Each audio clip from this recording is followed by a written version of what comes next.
Hello, everyone. Now, this is a very unusual video for Christ-Centered Gamer because it is not just an unboxing or some other simple video. This is a technical review or a video. Oh, I have a dog in the picture. This is the Sineaptic SE-1 headphone. This video should be accompanying the review, so feel free to look in the description for the link to the written review. If you want the cheater short version, it's a fantastic headphone. Open back headphone with ribbon drivers. It's so detailed, so clear. You can hear everything in a song. It's actually quite amazing. I'm very impressed, and I'm not easy to impress. I'm an audiophile. I've been doing high end audio for a long time, but these, especially for the price of $199, absolutely fantastic. However, with that said, this is this company's very first product. So what does that mean? Well, it means in this case that if you buy them soon, which you should because they're an unbelievable value, but if you buy them, you might get one potentially that has a phase problem. So what does that mean? All right. So when I got these originally to review, the headphones sounded good, but something was off. What it is that one of the drivers, in this case the right driver, is electrically reversed. So that what that means that instead of both drivers moving like this, they moved like this. Okay, and that does unexpected things to the sound. Your brain tries to figure out why the sound is the way it is, and it messes with your head. In essence, focused sounds sound diffuse, and diffuse sounds sound focused. It's really weird. Anyhow, it took me a little bit of time to realize that. So I'm going to make it easy for you, and I'm going to show you what out of phase sounds like.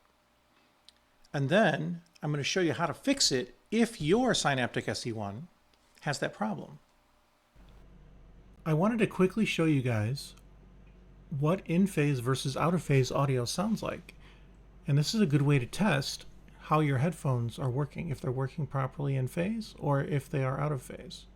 This is what in phase audio sounds like. I'll play this recording here. This is in phase audio. Okay, now this is out of phase audio. Now I don't know if you can tell by the waveforms, but as you can see, this one and this one are inverted of each other. The waveforms are flipped upside down. Take a look at how this listens, or how this sounds.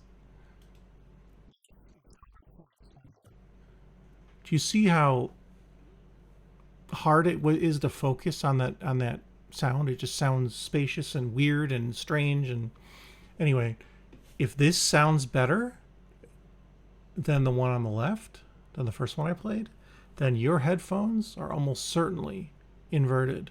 The phase is inverted on one of the drivers. All right. I hope that helps you. First of all, most of the electronics are on the left side, and there's really two ways you could fix this problem. The first way would be to open up the left side or the right, but really the left side. Take out the circuit board. Since these are powered headphones, all power, both Bluetooth and wired connections go through the circuit board because the way the ribbon drivers work, you either need to have a fancy transformer or self-powered, and that's the way they decided to go, was self-powered. You have to find the terminals of the speaker driver, or the speaker cables, I should say, that go to the right, and switch the positive and negative. That's one way to fix it. However, these ribbon drivers are what they call dipole, which means that they're a flat driver that moves, as it sends signal going one way, the inverse of the signal is on the other side of the driver, and they're flat. And they send the equal amount of sound forward and backward. So there's an easy way, a hack, if you will, to fix these much more easily, and that is to take the right driver pad off and physically flip the driver. So I'm going to do that now. I have not fixed this pair. I will show you how to do it live on video. So first things first, let's take this off. I know it's a little scary because it doesn't just come off, but it's just a plastic ring with some hooks. Might take a little bit more effort than you're used to, but it should come right off. So here's the driver. You can see it's got a plastic ring that holds it in place with some hooks. No problem. I'll just put that out of frame. All right. So the next step is to use a screwdriver to remove these 4 screws. So there's 1, 2, 3, 4. Now I just have a PH0 bit, so it's a fairly small bit screwdriver, but not the super tiny ones. Not Glass's screwdriver, just a small bit, but it is smaller than a typical one. So you'll have to make sure you have the right kind. And then you unscrew all 4 of these. Now this screwdriver happens to be electric, so I can be lazy. But for the purposes of this of doing it yourself, that doesn't matter. Okay, and there's only 4 on the outside of the headphone. So we'll go ahead and remove these. All right. I don't want to lose that screw. I always like to put my screws kind of laid out in the fashion or in the order that they came out, so that way I can't mess up putting them back in. In this case, all 4 of the outside screws are the same, so it's not a big deal. All right, so that is those. Okay, now from here you got to be really careful because there are sensitive components. Ribbon drivers can be damaged. You shouldn't damage, I mean, they're not likely to be damaged. Just don't hit it, don't poke it, that kind of thing. All right, so here is this, and you can see one thing to notice, there's a notch right here in the plastic with the way this sheet goes in. So when you put it back in, you should line up that notch. All right, so I'm gonna go ahead and pull this out. Just my luck, I would have trouble. There we go. All right, so this came right off with those 4 screws removed. And here is the driver and one of the batteries. So if you look at it, you can see it's funny. There's actually a second terminal for a potential other battery, which would be funny, and a space to put it. And then here's the one battery. And you can see here's the ribbon driver and 4 screws to hold it down, which will be very important in just a moment. And here's where the wire comes in from the other side. Since this is the second one, this side has a circuit board, this does not. So what we're going to do is we're going to unscrew these 4 screws. We're going to take the driver and just physically flip it over and then screw it back in. So here we go. All right.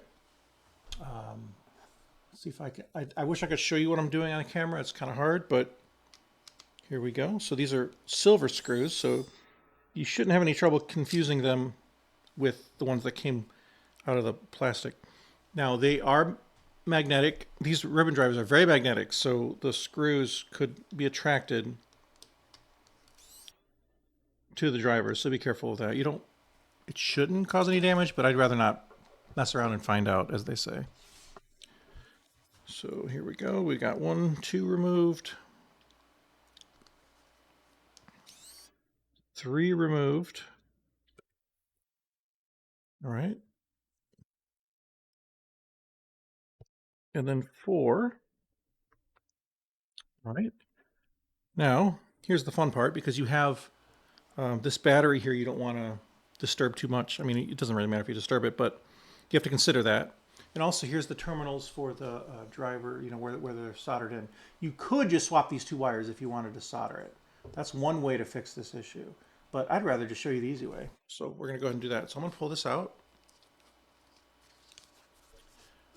Okay. Now there's some electrical tape in there. All right, so you see this? Now, oh yeah, this is kind of cool. You can see it's a standard cell battery. So one of the neat things about this headphone is that they use standard parts. And why that's important is, let's say this battery, it doesn't last very long anymore and starts to get old. You can go on Amazon, buy a new cell of the same style, just replace it. Pretty cool, huh? Okay, so I'm going to go ahead and peel this battery off of there. Okay, so you can see it's no longer sticking to that. I'm going to just take this driver and flip it over. So I'm going to run this wire So out of sight as best as I can. All right, there we go. So now it is just like that. Flipped it over. I'm going to put this battery back. Hopefully it doesn't get in the way of the terminals. Worst case, okay, it didn't. Good. All right, cool. So I'm going to go ahead and tuck these wires out of the way. Okay. All right. So there you go. We just got the battery in there. There's everything you need right there. And now we're going to screw, and you can see the back of the circuit board instead of the front of the aluminum, the, what do you call it, the foil that makes up a ribbon driver. So I'm going to go ahead and put these back in. So screw this back down right here. All right, there's one. Now I always like to do crisscross, like diagonals, like an X, like you might do with a car tire or something like that. It'll just go in, smoother that way. I recommend it. So again, because these drivers are flat and because they're dipole in radiation pattern, and I'm having a hard time with the screw. There we go. You can just flip it over just like I just did. Instead of electrically reversing it, you can physically reverse it. It does exactly the same thing as to the sound. Okay. Okay, and that's 2. And then here's number 3. And number 4. All right.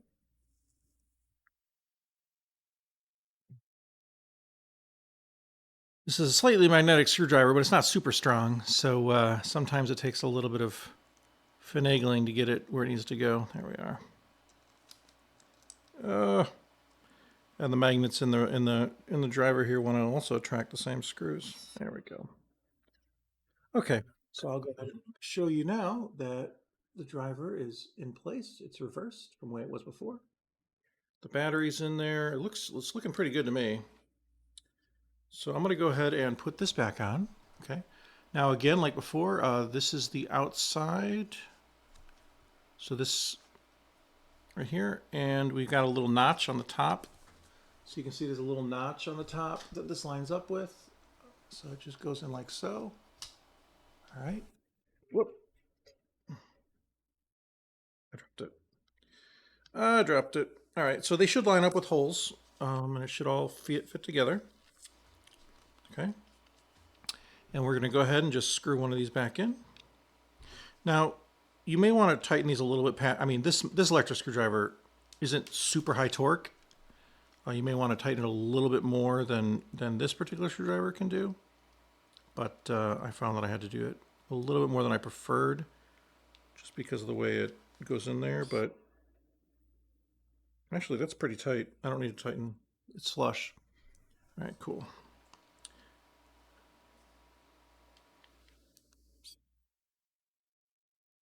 So that's in there as well.